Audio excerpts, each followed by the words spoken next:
Hello my dear students and welcome to your favorite educational YouTube channel English वाली ma'am. So आज हमारी OTT series by day 54 Know How to Get the Perfect Score का episode 11 है and आज के episode में we are going to be reading the second chapter from your main reader which is Nelson Mandela Long Walk to Freedom. And Long Walk to Freedom talks about a speech that Nelson Mandela had delivered. So before we start with the chapter, I want to remind all of you that on day 53, ma'am is going to disclose an absolute plan which is going to help you get the perfect score in your board exam. So उस plan को आप तभी implement कर पाओगे if you are watching our videos regularly. Right? And how will you ensure that you watch our videos regularly? By subscribing to our YouTube channel.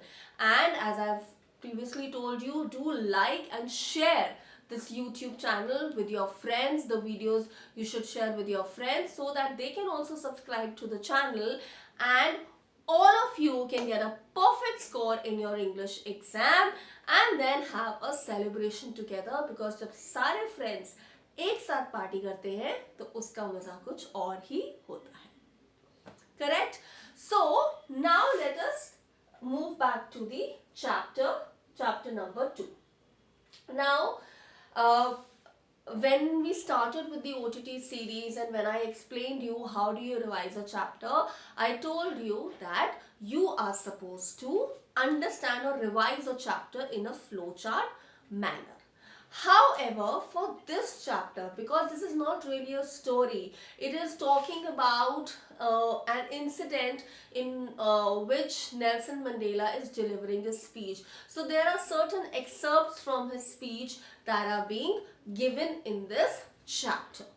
So to understand this chapter better, to revise it in a perfect manner, what I have done is I have divided this chapter into two major parts. The first is the inaugurations or the occasion of the inauguration or the ceremony, and second is Nelson Mandela's views about first apartheid, second his country and responsibility of a human being, and third is human relations.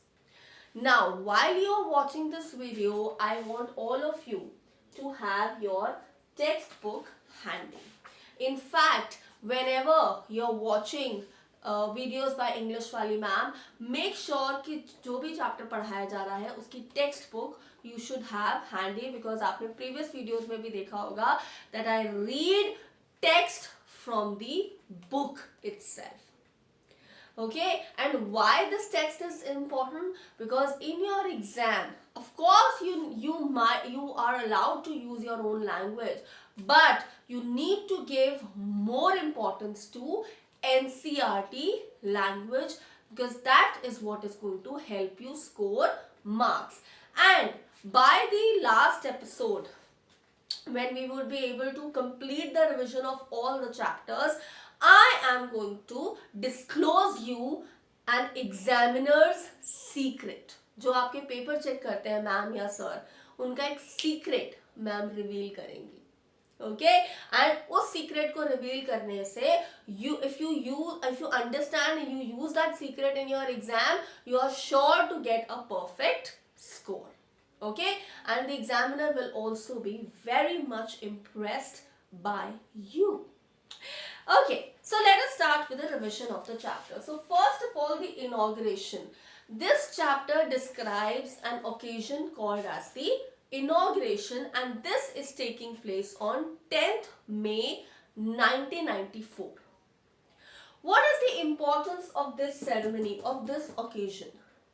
The importance is that Nelson Mandela became the first non-white, or the term black as it is used in your book, he became the first non-white president of South Africa and a democratic government was established in South Africa.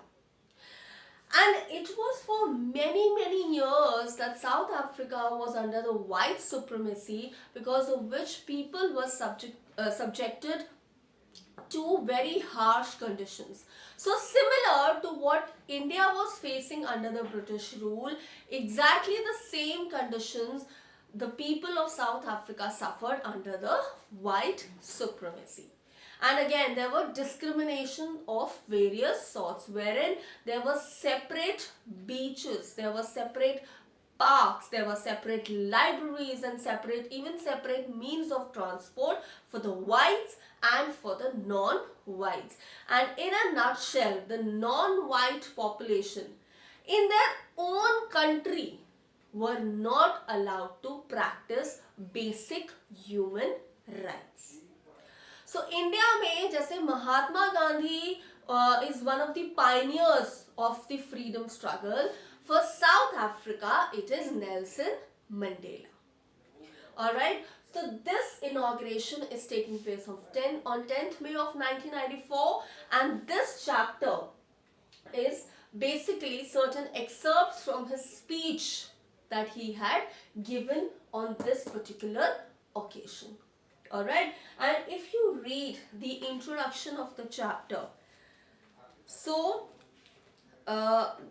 basically we are on page number 16, the introduction. Before you read that heading, you can see the third paragraph there. It says, in this extract from his autobiography, Long Walk to Freedom, Mandela speaks of a historic occasion, the inauguration. So this is an autobiography, which is of course Nelson Mandela's autobiography. Now, can you guess what the occasion might be? Check your guess with this news item from BBC of 10th May 1994. So this information which is in the box is the news item which was published, which was broadcasted by BBC. It says Nelson becomes South Africa's first black president, and it says that Mr. Mandela's African National Congress, abbreviated as ANC, party won 252 out of 400 seats, so more than 50%. In the first democratic elections in South Africa, democratic elections of South Africa's history, the inauguration ceremony took place in the Union Buildings Amphitheatre in Pretoria today, attended by politicians and dignitaries from more than 140 countries. So this is the news article, or this is the news that was brought out by BBC. Okay, so we have understood about this occasion, the inauguration, when it took place, what was the importance of this occasion. And of course, in your textbook, you will also find the name of certain important people who were a part of this ceremony. So, if you come to page number 17, so he talks about being accompanied by his daughter, and then Mr. de Klerk, who was sworn in as the second deputy president. Then Thabo Mbeki was sworn in as the first deputy president. So he's also talking about other important people. Nelson Mandela is talking about other important people who were at the podium. Okay. And Nelson Mandela, for the welfare or for the upliftment of his countrymen, had spent 30 years in prison. But what was the struggle about? Why Nelson Mandela had to spend 30 years in prison? What was his fight against? What exactly was happening in South Africa? The answer to that is apartheid. So apartheid, I'm sure you all know, was a practice in which the non-white population was subject to discrimination by the white supremacy. So people were basically, in simple words, people were discriminated on the basis of their skin color. Okay, so you are a white, you are a non-white. So if you are non-white, you're good for nothing, and you will be subject to harsh conditions. This was such a low mentality of the white supremacy. Okay, So Nelson Mandela was, of course, Nelson Mandela and many other people were strictly against this practice of apartheid, wherein discrimination occurred on the basis of skin color. So there is something about apartheid that Nelson Mandela says in his speech. For that, I want all of you to come to page number 20. Page number 20. Can you see the last paragraph? It says, the policy of apartheid created a deep and lasting wound in my country and my people. All of us will spend many years, if not generations, recovering from that profound hurt. But the decades of oppression and brutality had another unintended effect. Now this is very interesting. He said that it produced, so he gives out a list of the 6 people listed here, the figures, the images of whom you can see here. So he talks about Oliver Tambo, he talks about Bram Fisher, Yusuf Daru. So he talks about these 6 people. So he said apartheid, yes, had a very negative effect, that it created a deep scar in our hearts, that will we ever be able to get our basic rights? Will we ever be able to get any privileges, any sort of privileges? So of course it created a deep wound. That was the negative impact, and he said that maybe not generations but many years we are going to take to come out of that emotional trauma that me and my countrymen went through. But somewhere an unintended effect it created was that it created a class of people who were courageous, who were wise, who were very generous at the same time, and that's why it says unintended. So the white supremacy, their only intention was to suppress the non-white population, but they did not know, while they were thinking of suppressing people, there was a class of people that emerged who were so courageous that they were ready to sacrifice themselves for the welfare of their countrymen. So these are his views about, 2 views about apartheid, creating a deep wound but also creating a class of men who were generous, wise and courageous. Then what were Nelson Mandela's views about his country and the responsibility of a human being? For this, let's come to page number 21. The first paragraph, it is in continuation from page 20. If you come to the 4th line, can you see this line, my country is rich? All of you have located this line. So I'll tell you something interesting today. Beta, see, even ma'am underlines important text from the chapter. इससे क्या होता है?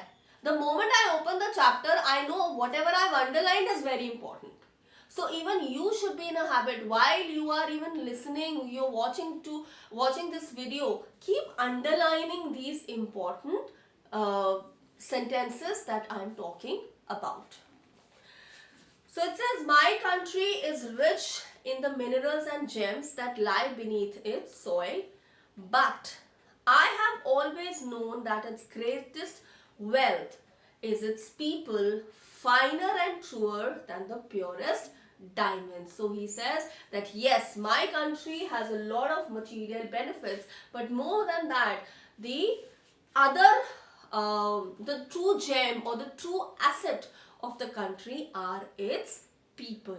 And this he says in continuation about the unintended effect of apartheid. So he clearly says that my country is very rich in minerals and it is also very rich with regard to the kind of population that my country, South Africa, has.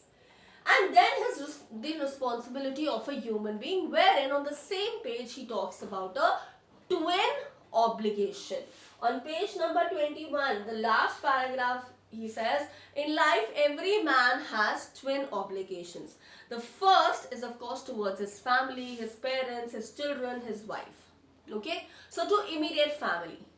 The second obligation that a human being has is towards his country. So yes, the way you are ready to do anything for your family's happiness, similarly you should stand for your country as